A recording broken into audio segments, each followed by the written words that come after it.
Bonjour, aujourd'hui je vous présente quelque chose d'un petit peu particulier. Il va s'agir d'un conte, mais d'un conte qui parle de l'essence de la féminité et comment se la réapproprier. Bonjour, Blandine de Maillard du blog Même pas peur, et aujourd'hui je suis avec Elisabeth Desjardins qui est conteuse et qui va nous raconter ce joli conte qui s'appelle Les souliers rouges. Les souliers rouges, donc, et elle va nous raconter ensuite à la fin quelle est la signification psychologique qui y a derrière tout ça. On est parti ? Oui.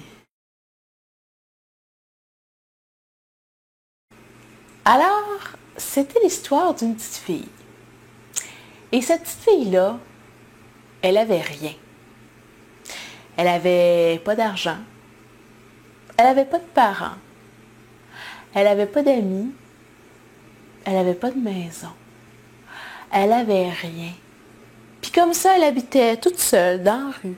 Elle était habillée n'importe comment. Puis comme elle n'avait pas de souliers, elle s'était ramassée quelques petits bouts de tissu rouge. Puis elle s'était faite des souliers rouges faits à la main, vraiment originaux.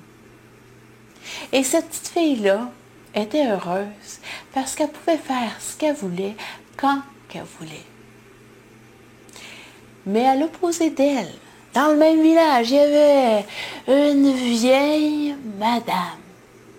Puis cette vieille madame-là, elle avait tout. Elle avait des beaux vêtements. Elle avait des gros bijoux. Elle avait une grosse maison. Elle avait une grosse auto. Puis surtout, c'était bien important pour elle, son standing social. Puis elle se demandait bien qu'est-ce qu'elle pourrait faire pour remonter sa cote dans la haute société. Puis elle se disait que d'aider les petits-enfants pauvres, ça paraissait bien. Alors, elle a mis ses beaux vêtements, elle a mis ses gros bijoux, elle est sortie de sa grosse maison, elle est rentrée dans sa grosse auto, elle a fait le tour des ruelles, puis elle a rencontré la petite pauvrette avec des souliers rouges. Puis elle s'est dit que ça serait une bien bonne personne à aider. Alors, elle a pris la petite fille par le chignon, puis elle l'a enfermée dans sa maison. Ben, à partir de ce moment-là, la petite fille, elle pouvait plus faire ce qu'elle voulait, quand qu'elle voulait. Il fallait qu'elle marche comme ceci, qu'elle parle comme cela, qu'elle fasse comme ceci. Et surtout, la vieille madame, elle avait pris ses beaux souliers rouges faits à la main, puis elle les avait jetés dans le feu parce qu'elle disait qu'ils étaient laids. Mais un bon matin, la vieille madame, elle a dit à la petite fille qu'elle irait lui acheter des souliers neufs pour aller à la messe. Alors, dans ce temps-là, il a acheté des souliers neufs chez le cordonnier. Alors, ils se sont rendus chez le cordonnier. Puis la première chose que la petite fille a vue sur l'étagère du haut, quand elle est rentrée, c'est des souliers rouges. Oh, rouges comme deux belles pommes, là. Puis là, elle s'est dit que c'est ces souliers-là qu'elle voudrait avoir. Mais les souliers rouges, c'est bien trop voyant. Ça se fait pas de mettre des souliers rouges pour aller à la messe.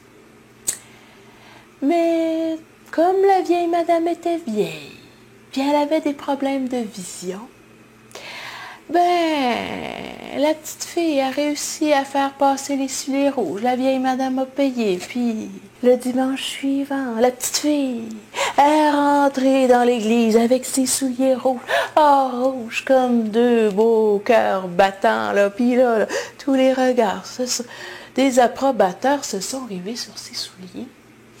Les petits gars, les petites filles, les mononcles, les matantes, le curé, puis le bedeau, puis même le Jésus-Christ sur la croix, puis la Sainte Vierge dans les vitraux, avait les yeux rivés sur ses souliers.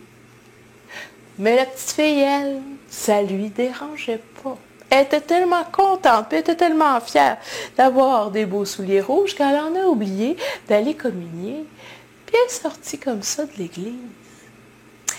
Mais là, à la sortie de l'église, là, il y avait quelques beaux gars qui lui ont fait remarquer qu'elle avait, mais vraiment, des beaux souliers de balle.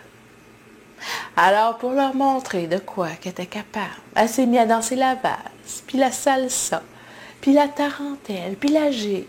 Puis comme ça, elle était plus arrêtable, puis elle dansait comme ça sur le chemin du village, tellement que le chauffeur de la vieille madame a été obligé de rentrer dans la grosse auto, d'aller chercher la petite fille par une manche, puis de lui arracher les 2 souliers. Ah ben là, ça fera. La vieille madame, elle a pris les souliers rouges, elle a monté toutes les marches des escaliers de la grosse maison, puis elle a enfermé les souliers à triple tour dans le grenier. Bon débarras. Mais comme je vous disais plus tôt, la vieille madame était vieille, puis elle commence à avoir un petit bobo par ici, puis un petit bobo par là. Puis les médecins venaient de plus en plus souvent à la maison. Puis la vieille madame, elle avait plus le temps de s'occuper de la petite fille. Alors la petite fille, elle tournait en rond, puis elle pensait à une seule chose, à ses souliers rouges, rouges comme 2 belles tomates bien mûres. Là. Alors elle a monté toutes les marches des escaliers de la grosse maison, elle a défoncé la porte du grenier, puis elle a pris dans ses mains ses 2 souliers rouges, rouges comme 2 belles cerises. Là. Puis là, elle a enfilé un soulier, puis un autre soulier, puis elle s'est mise à descendre les marches de l'escalier en dansant la gigue, la digaison, dindon. Puis elle est sortie comme ça de la maison. Et à la sortie de la maison, elle a rencontré les quelques beaux gars, là, les quelques beaux gars qui lui ont fait remarquer qu'elle avait, mais vraiment, des beaux souliers de balle. Alors, pour leur montrer de quoi qu'elle était capable, la petite fille a essayé de faire un pas en avant, mais les souliers faisaient un pas en arrière. Elle a essayé de faire un tour sur ce côté-là, mais les souliers faisaient un tour de l'autre côté. Elle ne pouvait plus faire ce qu'elle voulait. Les souliers la contrôlaient. Alors elle a essayé d'arrêter de danser, mais elle n'était pas capable. Alors elle a essayé d'enlever ses souliers, mais elle n'était pas capable. Alors elle a continué à danser comme ça, sans plaisir, sans repos, dans les montagnes, dans les villages, dans les plaines, dans les déserts, dans les monastères, sur les gratte-ciels, sur les arcs-en-ciel. Puis elle s'est rendue comme ça jusque dans un cimetière. Et dans le cimetière, la mort lui a parlé et lui a dit qu'elle danserait comme ça jusqu'à temps qu'elle perde toute sa chair et toutes ses os. Qu'elle danserait comme ça jusqu'à temps qu'elle devienne un fantôme. Alors la petite fille est sortie du cimetière, puis elle est allée cogner à toutes les portes de toutes les maisons du village. Mais il n'y a personne qui a voulu l'aider, parce que personne voulait attraper le même sort qu'elle. Alors, désespérée, elle est allée voir le bourreau, puis elle l'a supplié, mais supplié, qu'il lui coupe les 2 pieds pour la délivrer du sort. Alors le bourreau, il n'a pas réfléchi, il a pris la petite fille par une manche, il a pris sa hache, puis il lui a coupé les 2 pieds. Puis les souliers, ils ont continué à danser avec les pieds encore dedans. Puis le bruit des semelles sur le sol a continué à résonner comme un mauvais cauchemar. Mais les souliers ont fini par s'éloigner et le bruit a fini par se dissiper pour laisser place au silence. Puis la petite fille, elle s'est retrouvée par terre, sans ses pieds, comme un arbre déraciné qu'on vient d'abattre. Mais il faut avoir confiance en la vie parce que après chaque mort, il y a une renaissance. La preuve, c'est qu'à l'endroit même où la petite fille s'est fait couper les pieds aujourd'hui, il y a un bel arbre bien enraciné avec des belles pommes rouges. Rouges comme des souliers rouges, là.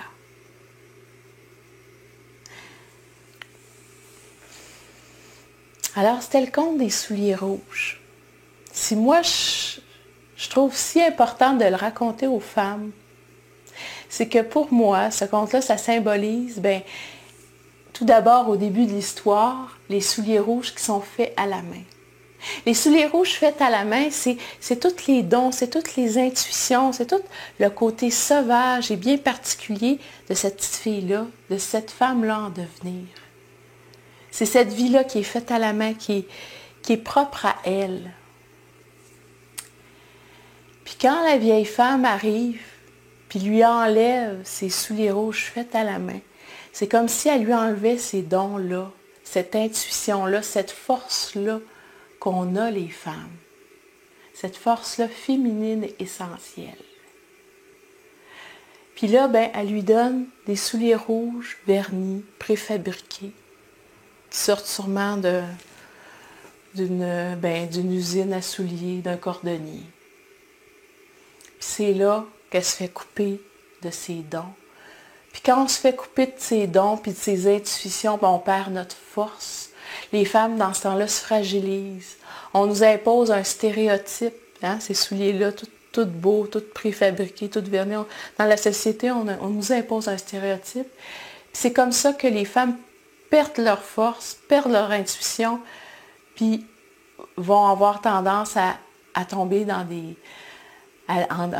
dépendances. Alors, ça peut être des dépendances aux drogues, ça peut être des dépendances à l'alcool, ça peut être la dépendance à la télévision, mais quand on a des dépendances, on n'est plus dans notre essence féminine, on n'est plus dans notre force, dans notre créativité, dans notre intuition. Puis la petite fille, elle, ses dépendances, c'est de danser avec ses souliers. Elle tombe dans cette dépendance-là, puis elle n'est plus capable d'en sortir. Ses souliers, ça symbolise toutes les dépendances qu'on a. Puis elle est tellement plus capable de s'en sortir que pour s'en sortir, il faut qu'elle se fasse couper les pieds. Puis souvent, quand on perd cette force-là, quand on est dans des dépendances comme ça, il faut faire des coupures drastiques. Elle s'est fait couper les pieds. Mais quand on fait des coupures drastiques comme ça, on a l'impression de perdre l'essentiel, mais au contraire, on le retrouve en devenant autre. Elle devient un arbre, puis en devenant un arbre, elle s'enracine encore plus profondément, puis là, elle reconnecte avec l'essentiel, elle reconnecte avec la terre, la mère terre, avec ses dons, avec ses intuitions, puis probablement que en étant un arbre pommier, cette petite fille-là va devenir une femme encore plus forte, puis une femme encore plus sage. Alors voilà, c'était les souliers rouges.